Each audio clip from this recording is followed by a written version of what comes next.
우리가 읽은 마가복음 12장 28절부터 34절까지의 말씀은 고난주간 화요일에 있었던 많은 논쟁들 가운데 한 부분을 차지하는 내용입니다. 사실 이 앞부분을 보면요, 종교 지도자들이 계속해서 예수님께 도전하는 내용들이 나옵니다. 우리가 어제도 말씀을 살펴보았지만요, 그 이후에도 이제 바리새인과 헤롯 당이 와서 가이사에게 세금을 바치는 것이 옳은지에 대하여 예수님께 물었고, 예수님 뭐라고 답변하시죠?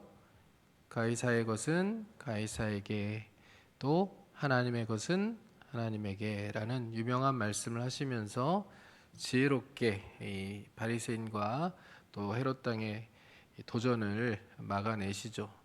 그 다음에 사두개인이 와서 이제 부활이 없다고 얘기하는 사두개인이 또 예수님께 논쟁을 거는데, 또 예수님이 그들이 하나님에 대하여서도 부활에 대해서도 오해하였기 때문에 이렇게 쓸데없는 논쟁을 벌린다라고 얘기하시면서 그 문제도 이겨내시죠.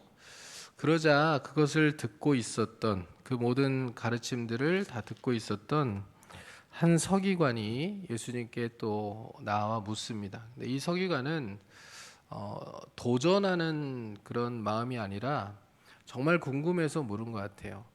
당시 바리새파 사람들 가운데 끊임없는 서로 간의 논쟁이 무엇이었냐면, 율법 조항이 613개의 조항이 있었는데 그 중에서 가장 큰 계명이 무엇인지, 그것에 대해서 서로 끊임없이 논쟁을 벌였거든요. 그러니까 자신들이 지금 논쟁을 벌이고 있는 그런 중요한 내용에 대해서 예수님은 어떻게 생각하시는지, 예수님이 모든 문제에 지혜롭게 답변하시는 것을 보고 그렇게 예수님께 나와 묻고 있는 겁니다. 12장 28절을 보면 이렇게 서기관의 질문이 기록되어 있죠. 서기관 중 한 사람이 그들이 변론하는 것을 듣고 예수께서 잘 대답하신 줄을 알고 나와 묻되, 모든 계명 중에 첫째가 무엇이니까? 라고 질문합니다. 여러분, 모든 계명 중에 첫째가 무엇이죠? 여기서 목숨을 다하고 나왔고 사랑하는 것이라고 나왔죠. 우리가 첫째 되는 계명, 둘째 되는 계명 너무 많이 들어가지고 대답하는 것이 그렇게 어려운 일이 아닙니다. 그러나 이 바리새인들, 율법학자들은 율법을 통째로 다 연구하는 사람들이었기 때문에 율법 조항의 613가지의 조항을 이렇게 쭉 펼쳐놓고 어떤 계명이 가장 우선되고 모든 것을 포괄하는 계명일까를 가지고 예수님 당시까지도 끊임없는 토론을 벌이고 있는 그런 상황이었어요. 그래서 예수님께 이들이 궁금해서 이 서기관이 와서 묻고 있는 겁니다. 그때 예수님께서 말씀하시죠. 오늘 29절부터 31절까지 말씀입니다. 같이 한번 읽어보겠습니다. 예수께서 대답하시되 첫째는 이것이니 이스라엘아 들으라, 주 곧 우리 하나님은 유일한 주시라. 내 마음을 다하고 목숨을 다하고 뜻을 다하고 힘을 다하여 주 너의 하나님을 사랑하라 하신 것이요, 둘째는 이것이니 내 이웃을 내 자신과 같이 사랑하라 하신 것이라. 이보다 더 큰 계명이 없느니라. 아멘. 자, 30절이 일단 첫 번째 계명이죠. 첫째 되는 계명이죠. 30절 말씀을 보면 마음을 다하고 목숨을 다하고 뜻을 다하고 힘을 다하여 어떻게 하라고요? 주 너의 하나님을 사랑하라 하신 것이요. 근데 사실 29절과 30절 말씀 전체는요, 신명기 6장 4절과 5절 말씀을 예수님께서 그대로 인용하신 거예요. 근데 거기에 하나가 더해진 게 있습니다. 목숨이라는 단어를 예수님께서 하나 더 추가하셨는데요. 근데 사실 이것은 히브리어의 번역상 마음이라는 단어를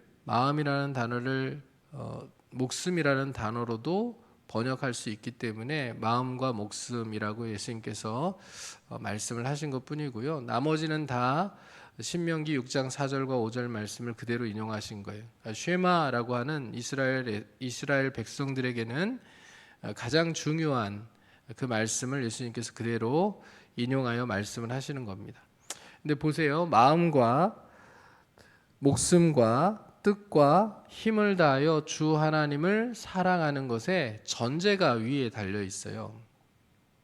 어떤 것을 인정해야 마음과 목숨과 뜻과 힘을 다하여 하나님을 사랑할 수 있는지 그 위에 언급되어 있는 게 뭡니까? 예. 하나님은 유일한 주시라. 이게 인정이 돼야 마음과 목숨과 뜻과 힘을 다하여 하나님을 사랑하는 일이 가능하다는 거예요. 즉 무슨 얘기냐면 하나님만이 신이시다. 하나님만이 참된 신이시다. 하나님밖에는 그 외에는 다른 신이 없다라는 것을 인정해야만 하나님께 올인할 수 있다는 거예요. 목숨을 드릴 수 있고요, 힘을 드릴 수 있고, 재산을 드릴 수 있고, 그리고 온 마음과 온 뜻을 다하여 하나님을 사랑할 수 있게 된다는 거예요. 자, 여러분, 하나님만이 유일한 신이심을 믿으십니까? 이게 믿어져야 마음과 목숨과 뜻과 힘을 다해 하나님을 사랑하는 것이 가능해지고요. 진짜 하나님을 두려워하고 하나님을 사랑하는, 즉 하나님을 경외하는 신앙생활이 가능해진다는 거예요. 그렇기 때문에 하나님께서는 십계명에도 이 중요한 말씀을 해두셨죠. 출애굽기 20장 3절 말씀을 보면 이렇게 기록되어 있어요. 너는 나 외에는 다른 신들을 내게 두지 말라. 여기 다른 신들이 있어서 다른 신들을 내게 두지 말라라고 말씀하신 것일까요? 아니에요. 다른 신들은 없는데 자꾸 다른 신들을 만들어내요. 사람들은 눈에 보이지 않는 하나님을 섬기는 일보다 자신들이 만든 것이라고 해도 눈에 보이는 신들을 섬기는 것을 더 좋아합니다. 그게 더 편하다고 생각을 해요. 그러니까 하나님은 눈에 보이지 않기 때문에 내가 보이지 않는 것을 믿는 것은 참 어려운 일이다라고 생각해서 보이지 않는 하나님을 유일한 주라고 섬기며 살아가는 것이 불안합니다. 그러니까 이스라엘 백성들을 보면 우리가 이해가 안 되잖아요. 가나안 땅에 들어가서 하나님께서 분명히 축복과 저주에 대한 말씀들을 다 정말 너무너무 많이 반복해서 말씀을 해주셨는데도 불구하고 가나안 땅에 들어가서 가나안의 신들을 받아들이고 그 말도 안 되는 우스꽝스러운 형상의 신들 앞에 엎드려 절하는 그런 모습들, 거기에 제물을 갖다 바치는데 그 제물 중에 자기 아들들도 있었다는 것이 말이 안 된다고 생각해요. 그런데 사람들은 그게 익숙하고 편한 존재입니다. 눈에 보이지 않는 하나님보다 내가 만든 것이라고 할지라도 눈에 보이는 신들을 섬기는 것을 더 좋아하고 그것이 더 편한 존재가 사람들이라는 얘기예요. 그래서 하나님께서 너는 나 외에는 다른 신들을 내게 두지 말라라고 말씀하시면서 너를 위하여 새긴 우상을 만들지 말고, 그렇죠? 하늘에 있는 것이나 땅에 있는 것이나 땅 아래 물속에 있는 것에 아무 형상이든지 만들지 말고 그것들에게 절하지 말고 그것들을 섬기지 말라라고 말씀하셨어요. 그런데 이 계명을 받은 이스라엘 백성들이 어떻게 삶을 살아갑니까? 여호수아 시대에 잠시 여호수아와 또 그와 함께했던 사람들, 같이 정복 전쟁을 성공적으로 이끌었던 이 어른들이 살아 계시는 동안에는 하나님만을 섬기는 것처럼 했지만, 그러나 그들이 세상을 떠나자 금방 마음이 변하여서 온갖 우상들을 섬기기 시작했죠. 그렇죠? 그러다가 하나님께서 수많은 선지자들을 보내시고 경고하시고 또 경고하시는데도 불구하고 하나님의 말씀에 순종하지 않고 돌이키지 않아서 결국 심판을 당하게 됩니다.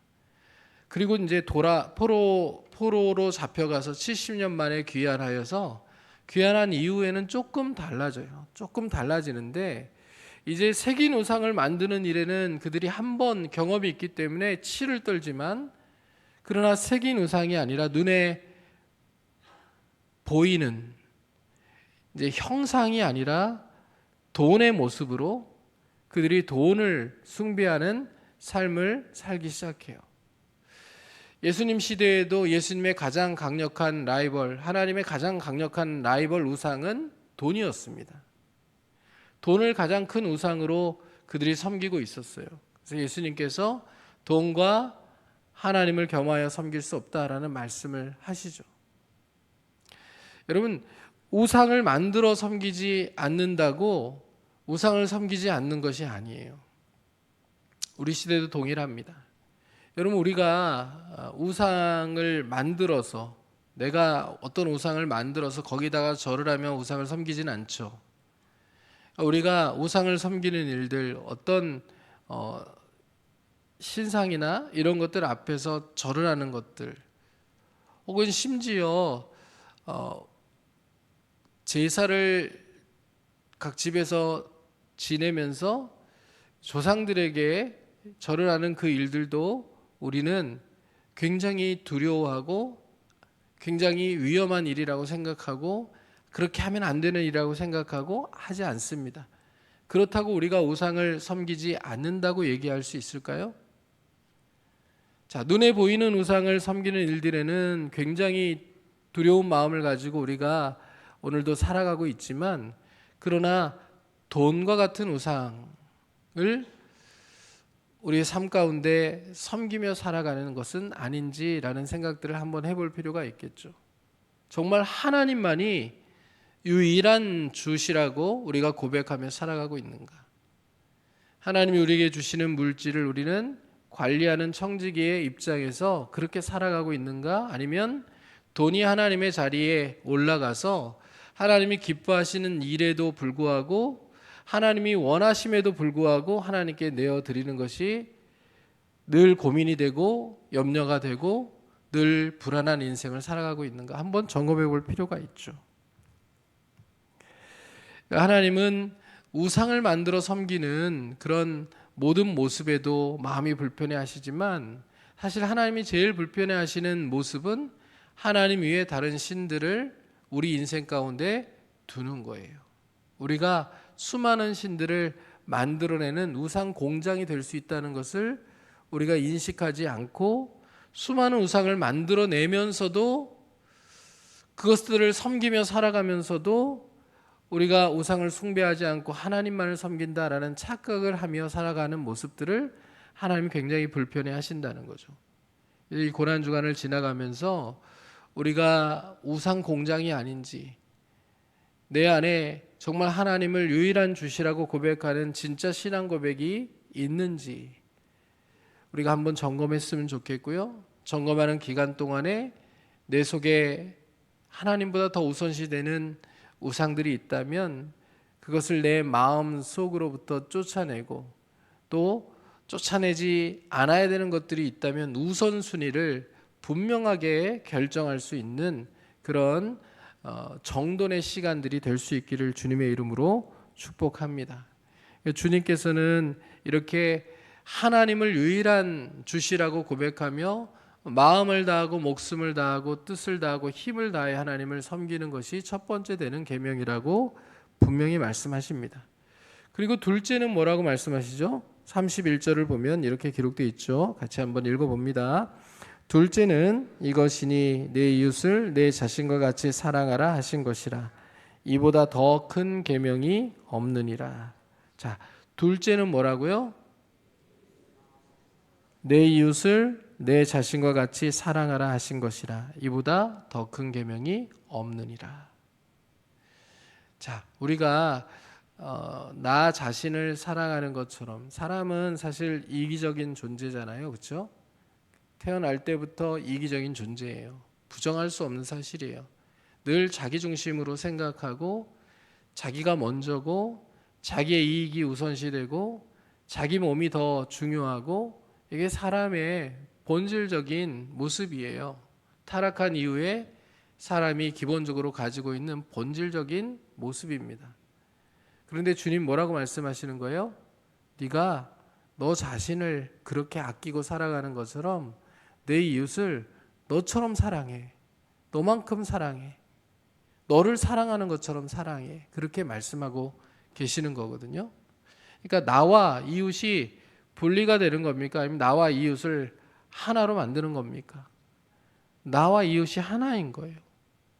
나와 이웃이 하나인 것처럼 내가 내 몸을 아끼고 살아가는 것처럼 다른 사람도 사랑해주고 존중해주고 배려해주고 이해해주고 용서해주고 그렇게 살아가는 것이 하나님이 말씀하신 두 번째 계명이다라고 얘기를 하는 겁니다.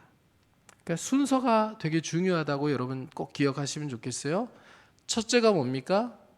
하나님 사랑. 두 번째가 뭡니까? 이웃 사랑.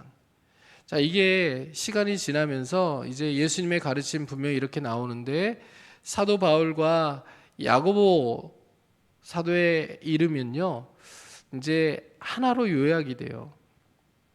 사도 바울도 그렇고 야고보 사도도 그렇고 이제 하나님 사랑을 전제로 해서 이웃 사랑을 강조하기 시작합니다. 이웃 사랑이 최고의 법이라고 이야기를 해요.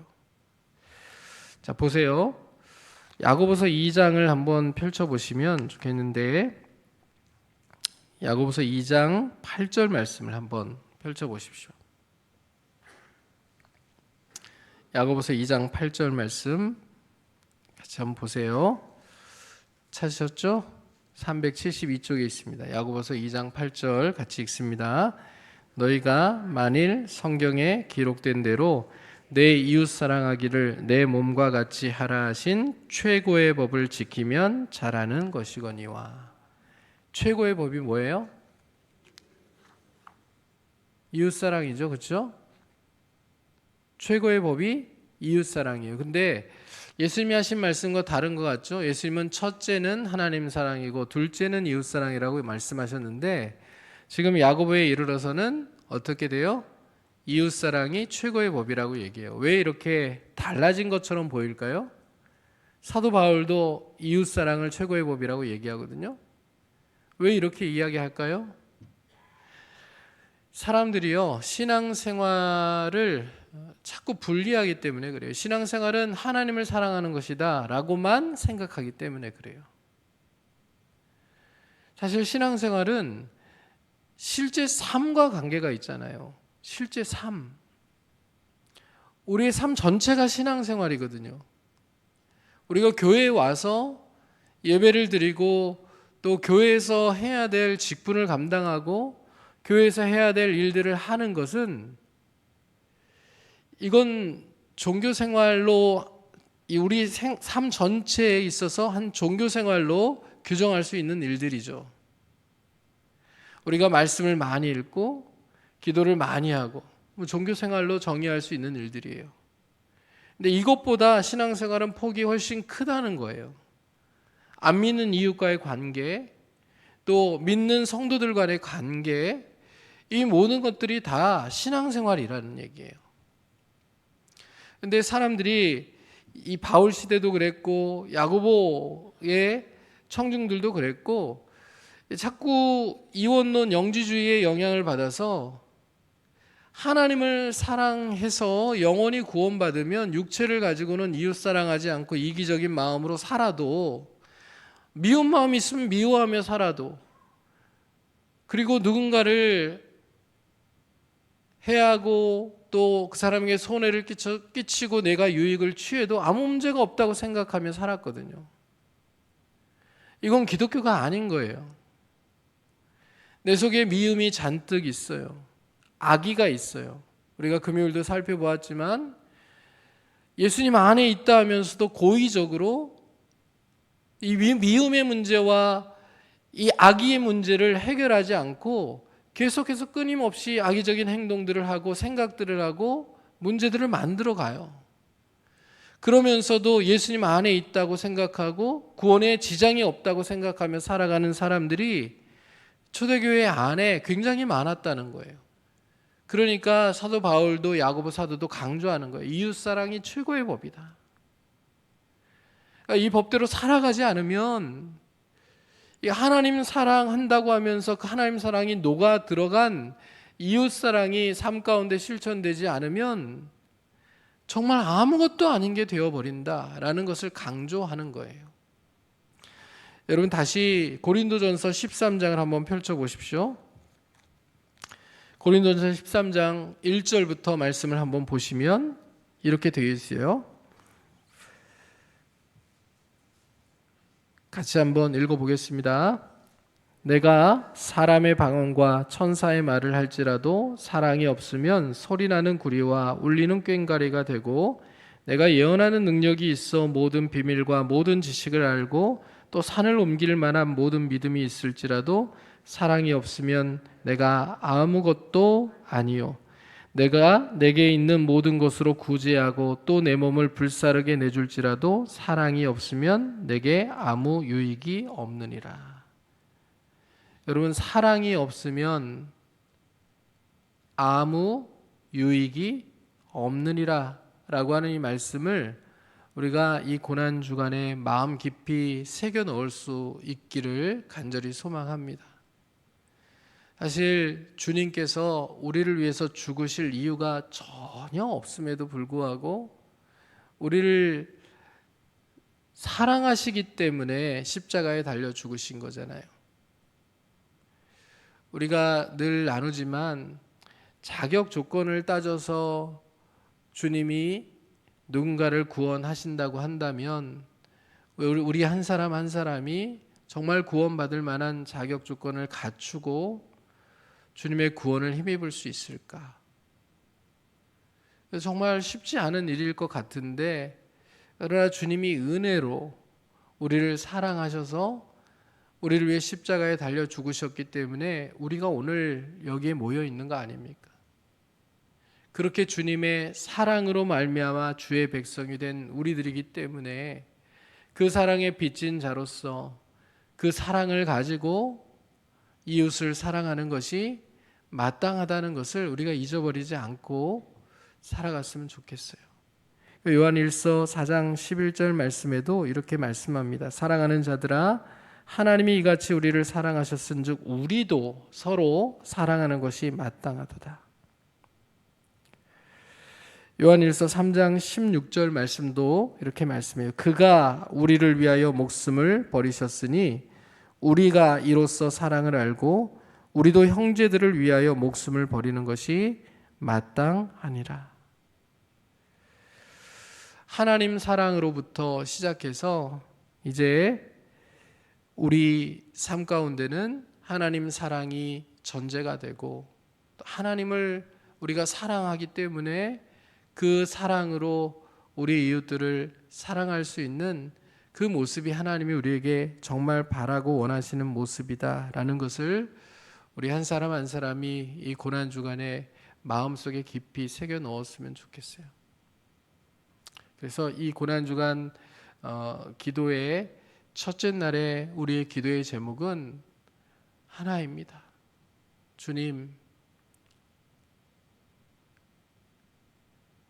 주님을 더 사랑하게 해주세요.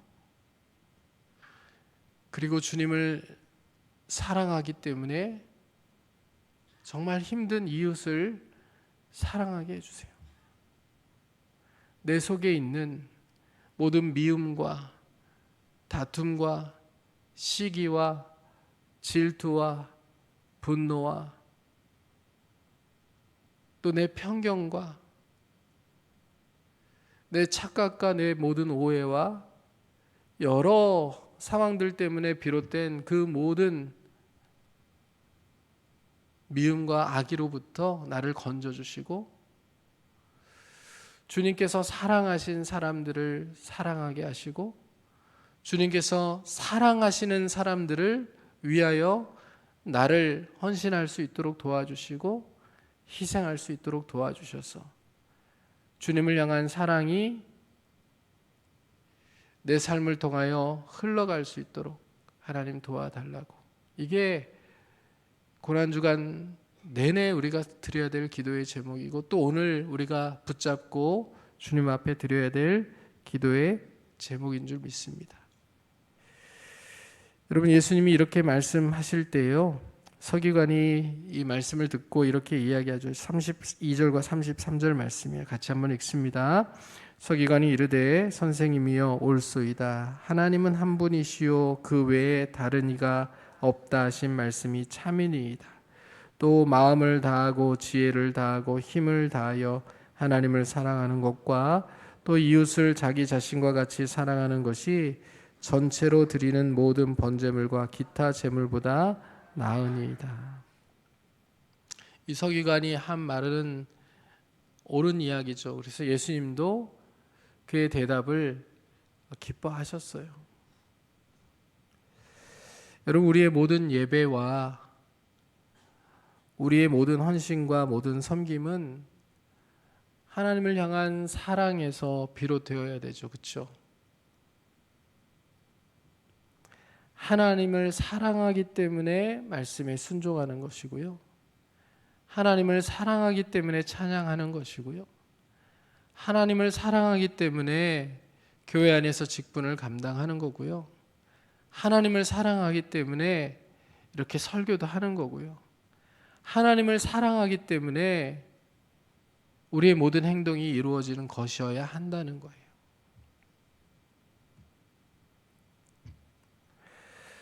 주님이 우리 삶 가운데 또 우리의 봉사와 헌신 가운데 섬김 가운데 가장 먼저 가장 중요하게 점검하시는 것은요, 우리가 주님을 진짜 사랑하는지 그거예요.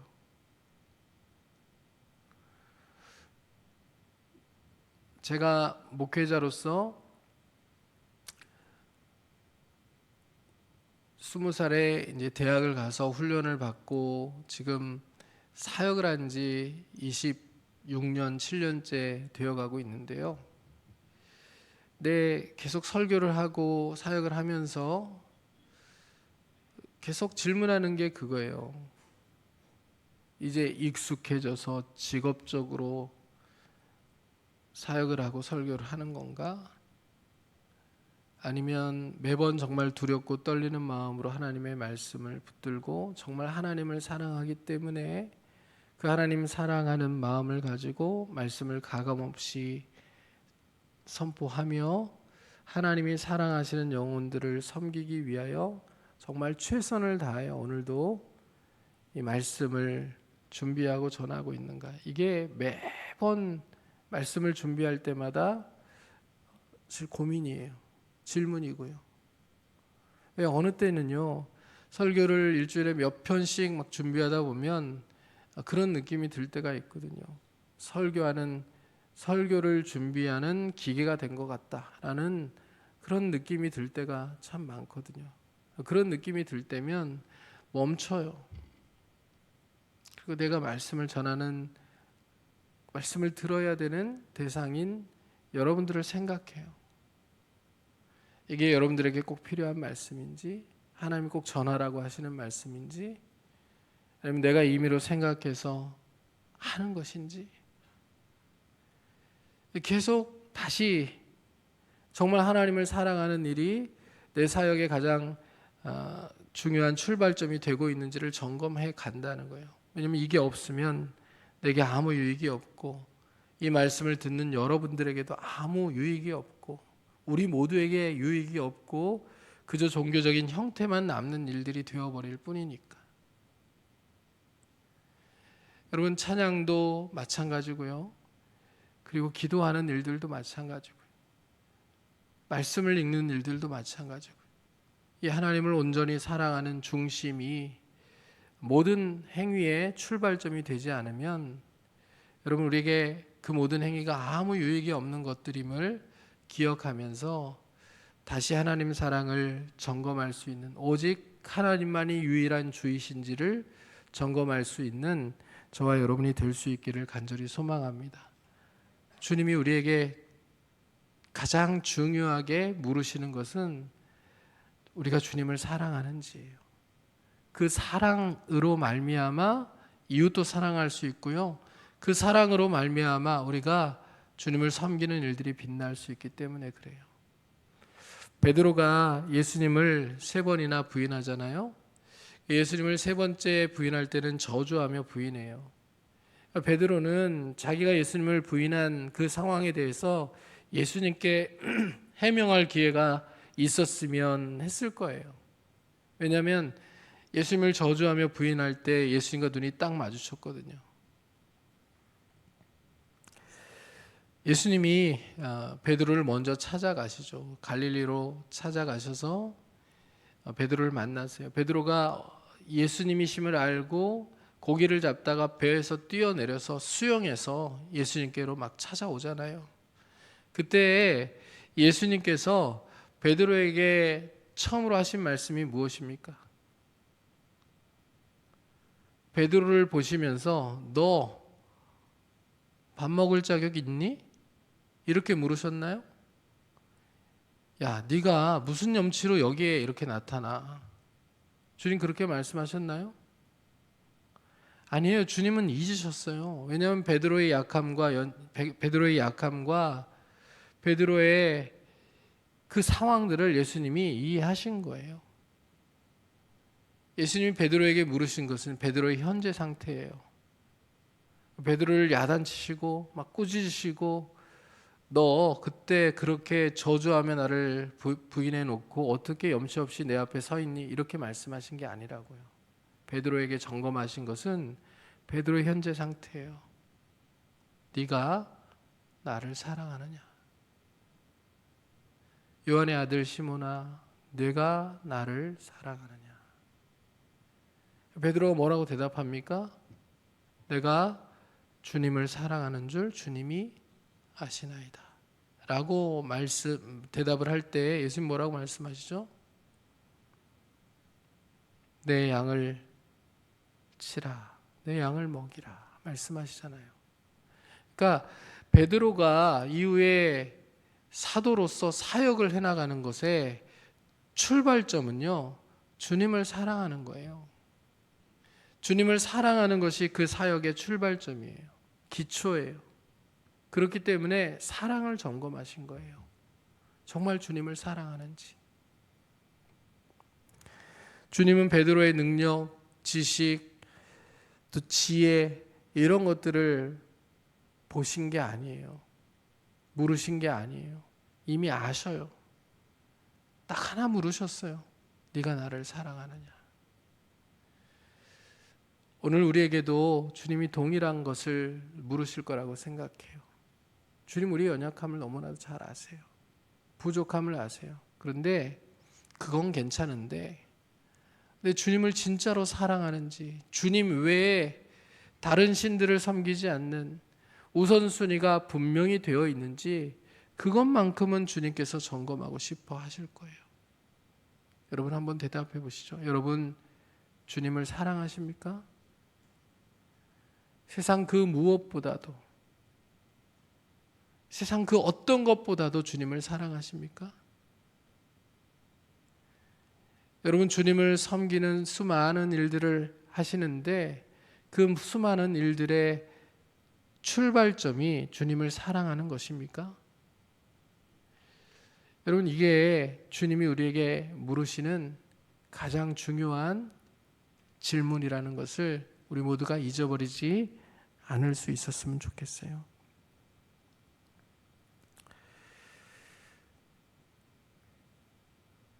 여러분 우리가 하나님을 사랑하는 그 사랑이요, 이게 남녀 간의 사랑처럼 달라질 수 있다고 생각하거든요. 저는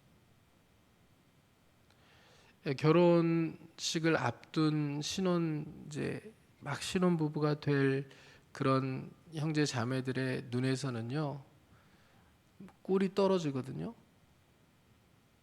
근데 한 3년만 지난 부부들을 만나면 그 꿀이 많이 사라져 있거든요. 한 10년이 지난 부부들은 없어요. 좀 더 지나면 이제 권태기가 왔다고 얘기하기도 하고요. 그리고 부부간에 그냥 정으로 살지요 이런 얘기들을 하기도 하거든요. 근데 사실 이것도 주님이 원하시는 모습은 아닐 거예요. 시간이 지나면 지날수록 부부가 더 사랑하기를, 그리고 더 온전한 연합을 이루기를 원하시는 게 주님의 이 결혼의 목적이겠죠. 주님이 세우신 결혼 제도의 목적이겠죠. 그래서 그렇게 더 사랑하기를 힘써야 되는데요. 하나님 사랑도 꼭 그런 것 같아요. 뜨겁게 주님을 만났을 그 뜨거운 사랑, 그 시기를 지나가서 이제 형식만 남아버린, 그래서 하던 거 하는 거예요. 예전부터 해오던 거 그냥 하는 거예요. 내가 익숙한 거 하는 거고요. 내 재능이라고 생각하는 거 그걸 하는 거예요. 또 그걸 열심히 하는 것을 열정이라고 생각하고 하는 거예요. 그런데 하나님을 향한 진짜 사랑은 식어져 버렸을 때가 또 너무 많은 거죠. 그래서 그것을 한번 점검해 봤으면 좋겠어요.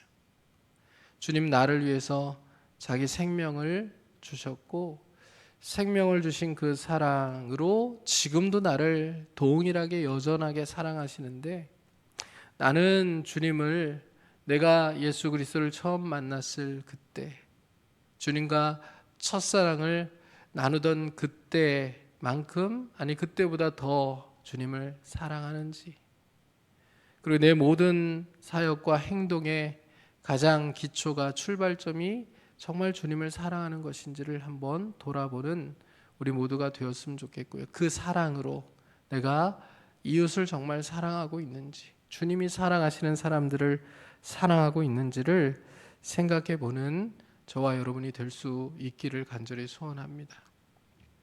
그래서 오늘 말씀 이제 마가복음의 12장의 맨 뒷부분에 과부의 두 렙돈을 하나님 앞에 드리는 이야기가 나오잖아요. 그 바로 위에는 서기관들을 조심하라라고 하는 예수님의 말씀이 나오고요. 위에 나오는 서기관들은 하나님이 유일한 주이심을 부인하는 자들이죠. 자기 이익을 최우선으로 하는 사람들이 되어버린 거죠. 변질된 사람들. 그러나 과부는 어떤 사람들입니까? 어떤 사람입니까? 두 렙돈은 과부의 생활비 전부예요. 그런데 그 생활비 전부를 주님을 위해 기꺼이 내어 드릴 수 있는, 정말 주님이 유일한 주이심을 인정하는 그런 신앙의 고백을 가지고 주님을 뜨겁게 사랑하는 사람이죠. 그렇죠? 그러니까 우선순위의 문제가 분명히 드러나잖아요. 그 다음에 이제 13장, 14장으로 넘어가면 고난주간 이 화요일 저녁 때 있었던 사건이라고 보는, 예수님께 향유옥합을 깨뜨려 예수님의 발에 붓고 머리로 닦는 그런 일들이 일어나거든요. 향유옥합 300데나리온이나 하는 귀한 옥합인데 주님을 사랑하기 때문에 기꺼이 깨뜨리잖아요. 사랑하면, 진짜 사랑하면, 정말 주님을 사랑하면 주님이 기뻐하시는 일들을 위하여 내가 가진 가장 소중한 것도 드릴 수 있고 온전한 헌신도 할 수 있고, 또 주님이 기뻐하시는 일들을 또 기쁨으로 감당해 갈 수 있다는 것을 우리가 기억하며 살아갈 수 있었으면 좋겠어요. 여러분, 신앙생활 하는 일이 결코 쉬운 일은 아닙니다. 그러나 주님을 사랑하기 때문에 내가 섬기는 모든 일들이 기쁨으로 이루어지는 일들이 되었으면 좋겠고, 또 주님을 향한 감사가 그 안에 담겼으면 좋겠고, 주님을 사랑하기 때문에 주님이 기뻐하시니 나도 기쁘다, 행복하다라는 마음이 우리 속에 넘쳐나는 그런 신앙생활을 우리가 앞으로도 지속적으로 해나갈 수 있게 되기를 주님의 이름으로 축복합니다. 자, 오늘 우리가 찬양하고 이제 기도할 텐데요. 오늘의 기도 제목은 하나예요. 주님 더 사랑하게 해주세요. 그리고 주님을 사랑하는 그 사랑으로 우리가 우리 형제 자매들을 사랑할 수 있도록 도와주시고, 주님이 우리를 조금이라도 미워하셨다면 우리를 위해 십자가에 달리지 않으셨을 것을 생각하면서 우리 속에도 작은 미움이라도 다 비워낼 수 있는 그런 은혜를 이 한 주간 동안 우리에게 부어주세요. 이게 사람의 힘으로는 내 속에 있는 미움과 또 다툼과 시기와 질투와 이 모든 마음들을 비워낼 수가 없어요. 성령이 충만하게 내게 부어질 때에 성령의 역사로 말미암아 내 속에 있는 이 모든 불순물들을 깨끗하게 비워낼 수 있는 거죠. 우리가 이 불순물들을 온전히 비워내지 않으면 이중적인 신앙생활을 할 수밖에 없다는 것을 꼭 기억했으면 좋겠어요. 하나님을 사랑한다고 하면서도 하나님이 기뻐하시지 않는 미움과 악의를 가진 이웃을 그렇게 하나님이 기뻐하시지 않는 마음으로 대하는 그런 신앙생활을 할 수밖에 없는 거잖아요. 그 하나님이 기뻐하시는 게 아니기 때문에 이 마음속의 모든 불순물들을 성령의 불로 깨끗하게 정화시키고 우리가 정말 하나님이 기뻐하시는 하나님 사랑과 이웃 사랑, 특별히 하나님 사랑이 전제된 이웃 사랑, 이 최고의 법을 삶 가운데 실천하며 살아가는 하나님의 백성들이 될 수 있도록 도와달라고 그렇게 기도하며 하나님 앞에 간절히 은혜를 구하며 나아가는 오늘이 되기를 바라고 이 한 주간이 될 수 있기를 주님의 이름으로 축원합니다. 자, 오늘 말씀을 생각하면서 같이 찬양하고 기도하는 시간 갖기를 원합니다.